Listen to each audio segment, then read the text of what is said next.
صلوا علیہ وآلہ۔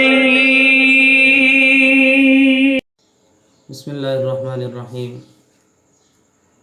رمضان المبارک کا بابرکت مہینہ دن بدن ہم سے دور ہوتا جا رہا ہے۔ یہ مہمان مہینہ آتا ہے تو ہر طرف رونقیں لگ جاتی ہیں اور یہ اپنے ساتھ بڑی برکتیں لے کر آتا ہے۔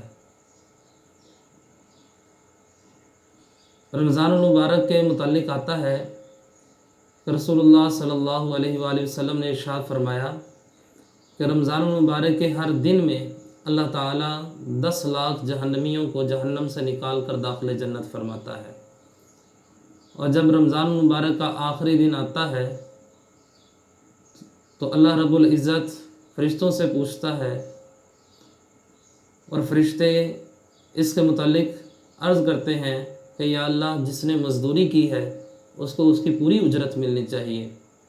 تو اللہ تعالیٰ فرماتا ہے کہ فرشتوں گواہ ہو جاؤ، میں نے سب کو بخش دیا۔ یہ رمضان المبارک کی برکتیں ہیں۔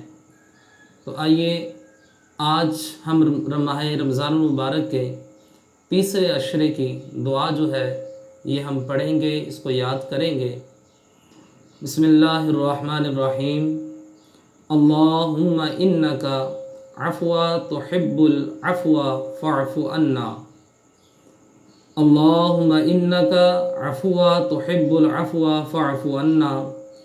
اے اللہ، بے شک تو معاف کرنے والا ہے، معاف کرنے کو پسند کرتا ہے، پس ہمیں معاف فرما دے۔ اس کا مفہوم تو بڑا گہرا ہے، مختصر آپ کو بتا دیتا ہوں۔ آپ نے دیکھا ہوگا کہ اکثر لوگ جب شب برات آتی ہے تو اس کے اوپر ایک دوسرے کو میسیجز وغیرہ کر رہے ہوتے ہیں، ایک دوسرے کو پیغام دے رہے ہوتے ہیں کہ جناب آج کی رات کو نامہ اعمال بدلا جائے گا، لہٰذا مجھ سے جو کوئی غلطی ہوئی ہے مجھے معاف فرما دیں۔ اس طرح کے میسیجز وغیرہ ہوتے ہیں۔ تو اصل میں اس معافی کا تعلق جو ہے یہ اس مہینے میں ہوتا ہے۔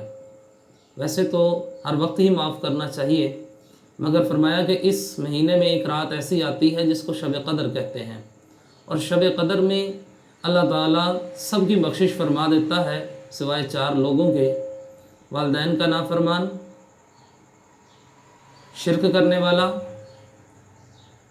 اور رشتہ داروں سے قطع تعلقی رکھنے والا، اور جادو ٹونا کرنے والا اور کروانے والا۔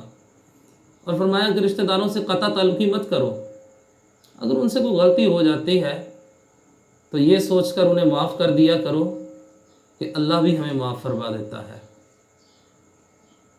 اسی طرح سے اگر جتنی توقع ہم اللہ سے معافی کی رکھتے ہیں کہ اگر ہم نے کوئی گناہ کر دیا، غلطی کر دی، ہم اللہ سے معافی مانگتے ہیں تو اللہ بھی ہمیں معاف فرما دیتا ہے، تو ہم کون ہوتے ہیں جو انسانوں کو معاف نہ کریں؟ اس لیے درگزر کرنا سیکھیں اور اپنے بچوں کی پرورش بھی ایسی کریں کہ وہ بھی درگزر کرنا سیکھیں۔ اللہ تعالیٰ کی بارگاہ میں دعا ہے کہ اللہ تعالیٰ ہمیں ماہ رمضان المبارک کا صحیح معنوں میں ادب و احترام کرنے کی توفیق عطا فرمائے، اور اللہ تعالیٰ ہمیں اس کی عظمتیں، برکتیں، رحمتیں لوٹنے کی توفیق عطا فرمائے۔ آمین۔